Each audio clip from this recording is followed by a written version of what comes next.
Peace tribe, what's up? It's your girl Crystal Dior. Make sure you like, share, and follow for more. So I just want to talk a little bit about what's going on in the economy and a little bit about the international affairs as well, and a little bit of my opinions on it as well. All right, so let's talk. First and foremost, history repeats itself. History repeats itself. Okay, with saying that, this system that we live in, we are due to have a new monetary functionality, if that makes any sense. We are due to have some type of new monetary system in place. And I don't know if this quote unquote failure of the banks is on purpose to push that one world monetary system. But all I'm saying is we live every single day and we utilize the fiat currency in our daily lives. So at one point in time, back in the Great Depression, when the stock markets was thriving and then they all of a sudden crashed and people lost their money that was in the banks and people lost their jobs and they were struggling, and that was almost a century ago. History repeats itself, and I'm not making no scare tactic video. I'm just letting you know information that I ran into on my research. Okay, but um ultimately the Great Depression lasted for 10 years. Okay. Then they had the war. It was a lot going on during that time. People literally had to figure it out. I'll say now we have a lot more.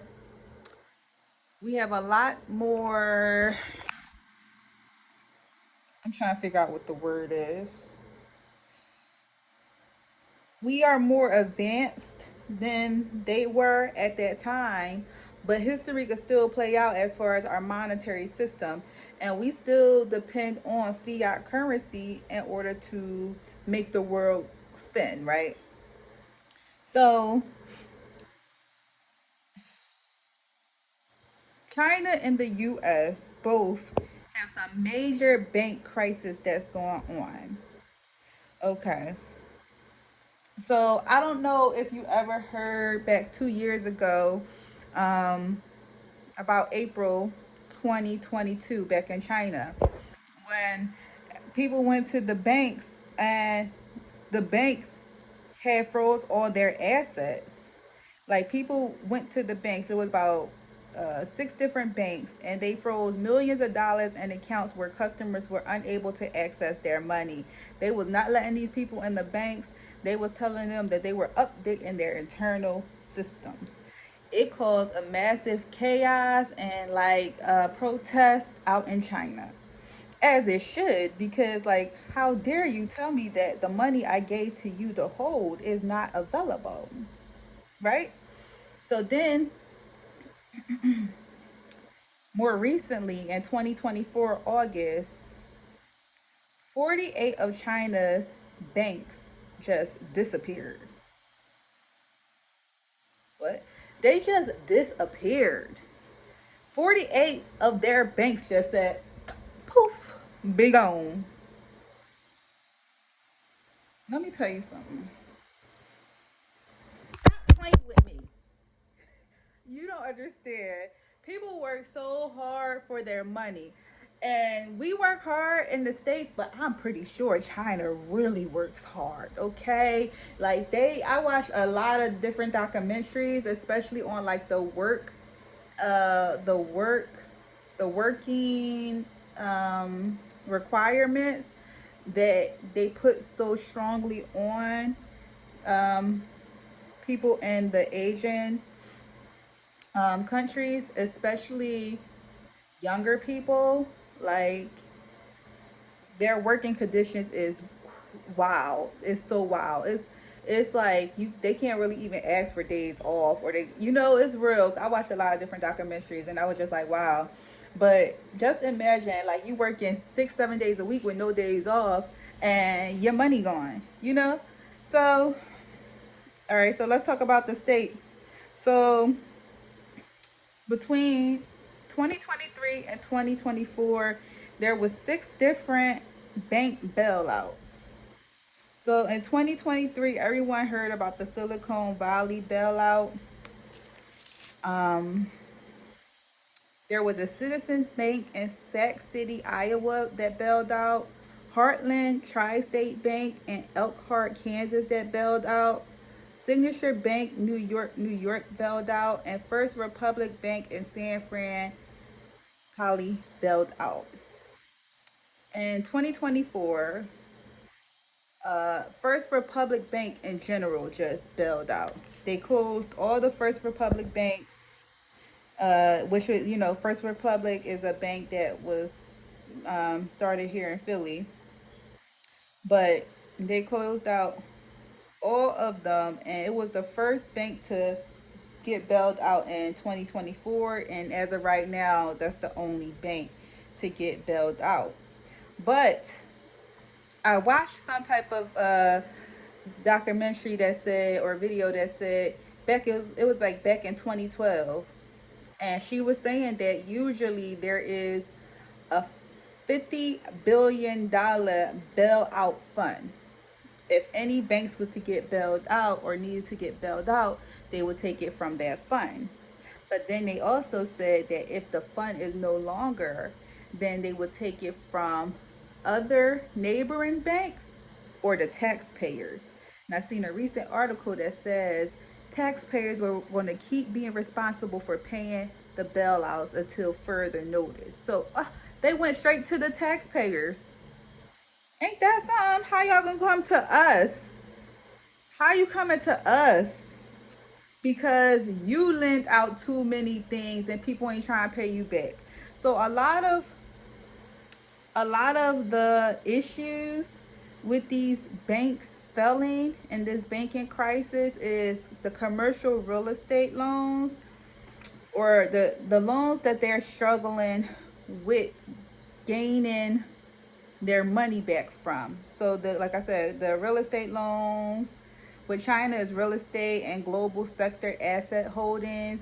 And it's a lot of different commercial and real estate loans that is being basically not paid. Like, they're just not paying the banks, and this is causing the banks to fail. Okay, but even with that said, like, um, it's a lot of loans that's coming to maturity, and the businesses, they can't pay the loans. They're unable to pay the loans, i.e., the banks are going to be failing. And I was just watching another video about the top banks, because the smaller banks and the larger banks, they kind of hold the same amount of assets. But the big banks, the heavy hitters, if any of these big banks close and they ask us I can't even speak. You see, they got me tongue tied. If any of these banks close and they ask us as the taxpayers to pay off these bailouts, it's gonna be we're gonna be looking like Europe and China up in here, like, protesting. I'm trying to tell you. Like, it's Bank of America, Goldman Sachs, JP Morgan Chase, and Citigroup.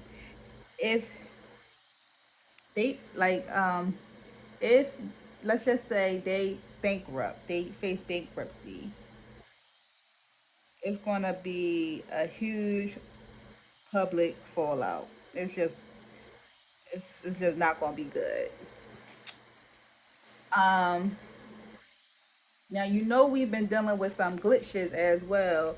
So Bank of America just recently had like a system glitch where people wasn't able to access their money, and um, their accounts, and some people said that it was coming to a zero balance. And then, Wells Fargo had that not too long ago. I can't remember if that was this year or late last year.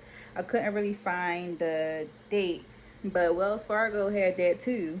where people was unable to access their accounts, or they were sitting at a zero balance. And now people are saying that like Cash App isn't allowing them to get their money, or they're logging into Cash App and they got notice saying that their Cash App has been closed. Or like, let's just say people had like was using Cash App as like a bank and had like more than $1,000 in Cash App, and Cash App straight said like, oh, well, we got to review your account for 30 days. And people like, why? Like, I'm telling you it's me. Like, you still telling me you got verified? And like a lot of people have been saying that they've been having issues with Cash App, either with fraud or just Cash App closing their account.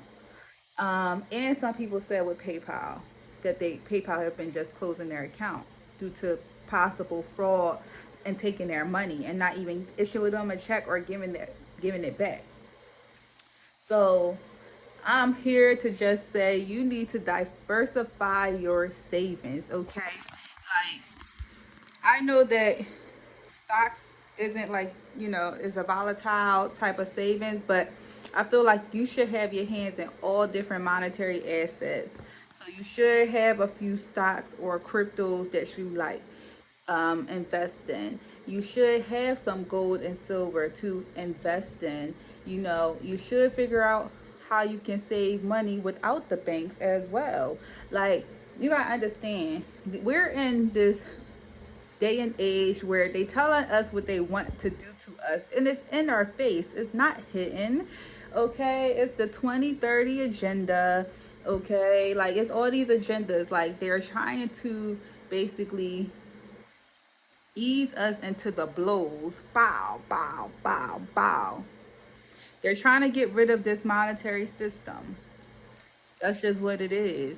And in histories, it has been different monetary systems and different power plays when it comes to money. Especially the US dollar has been reigning strong for a while, but it's not any coincidence that billions of dollars is getting spent each day and it's devaluing the dollar.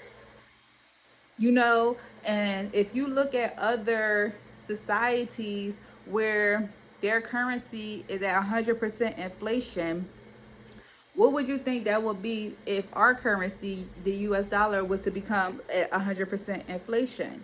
We already complaining about cost of living and food. Imagine it being at 100% inflation.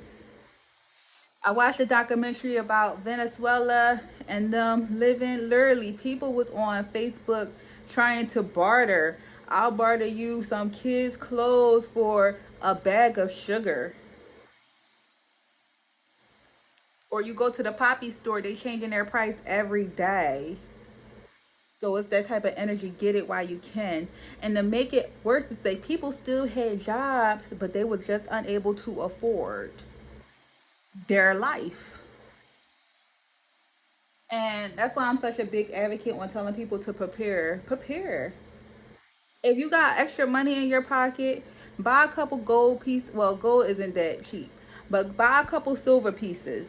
Silver, you can get some circulated silver for, I'll say, like, if you go to JM Bullion or any of the bullions, you can get some circulated silver pieces for like $27.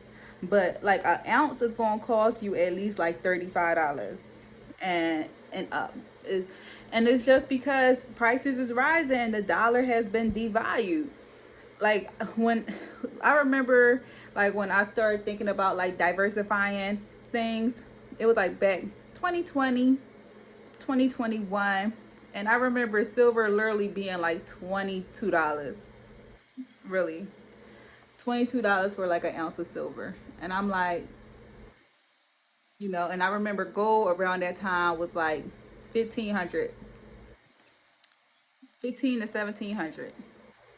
No, 1500, like around that time.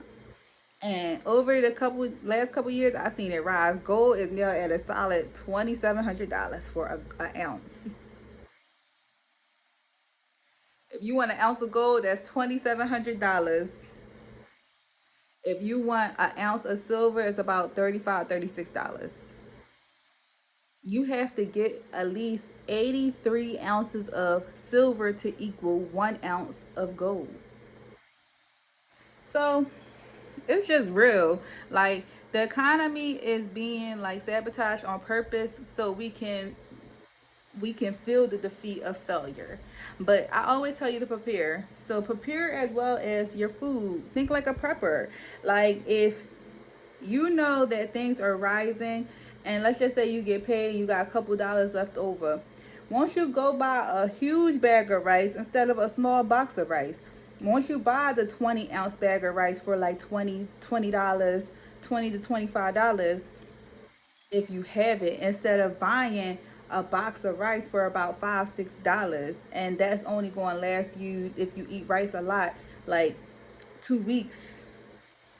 You know what I'm trying to say? You kind of got to think long term right now.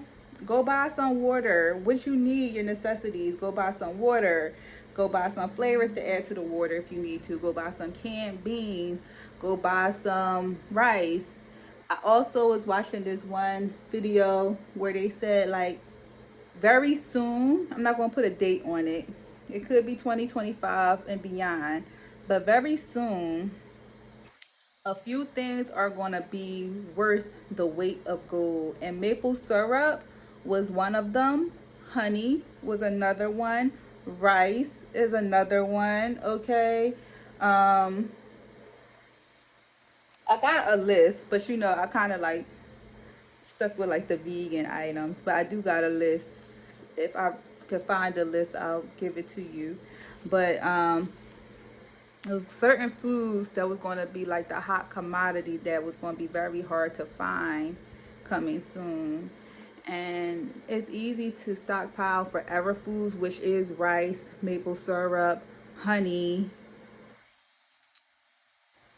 instead of just not being prepared and not having nothing at all, and then just kind of rolling with the punches.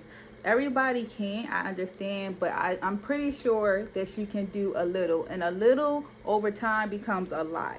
And if you have to make certain sacrifices to basically prepare yourself for a future, then you might have to do that as well. Okay, try to invest in some cotton, 100% cotton clothes. I feel like that's about to be a very rare thing. I did like a mini video of that, but like cotton is about to be so rare to gain 100%. If you already look, like, they're blending it with polyester. Polyester is a plastic. It's a fabric that's at below zero at below zero frequency. At least cotton is at 60%, where it's not bringing your frequency all the way down. And of course, if you can afford to get wool, 100% wool, linen, 100% linen, no blends, 100%, hemp, 100%. If you can afford those fabrics, invest in them.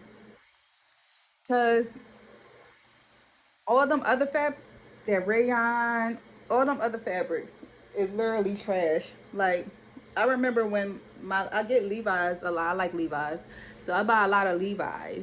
And I remember when a lot of my Levi's jeans was 100% cotton, and now they're like getting blended, and I'm like, what's going on? I remember when I used to get like plain t-shirts or long sleeve shirts that was 100% cotton. Now it's blended. What's going on? And they're trying to say it's a shortage. Unless it's a shortage in the cotton crop, it's a crop. Remember, people was picking cotton. I'm just trying to say. So you're telling me it's a shortage with this quote unquote cotton, and y'all believing that it's a shortage with this? No, it's planned. Like, if you can find the cotton, get it now before it becomes overpriced or a very rare find. And you can hold on to it. Cotton underwear, just buy it and put it to the side. Okay? The elasticity of underwears do wear out after a while. Okay, real life. I'm just trying to help. Okay, you're gonna do what you're gonna do. But I'm just giving you some gems, and I hope you listen. Like with these banks failing, it's going to be a lot more banks failing and a lot more bank bailouts. And guess what? They're coming to the taxpayers. They're coming to you and me, and we already got a lot on our plates as well. So I just want you to make sure your home is in order, okay? Like, try to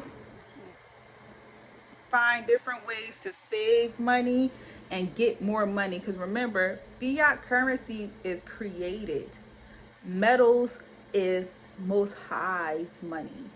Fiat currency is created and the metals is the most high's money. If any system fails monetarily and you have a piece of silver or a piece of gold, you're already ahead of the game. Anyway, y'all, sending you love, light, and prayers. No need to be scared, just prepare. All right, peace.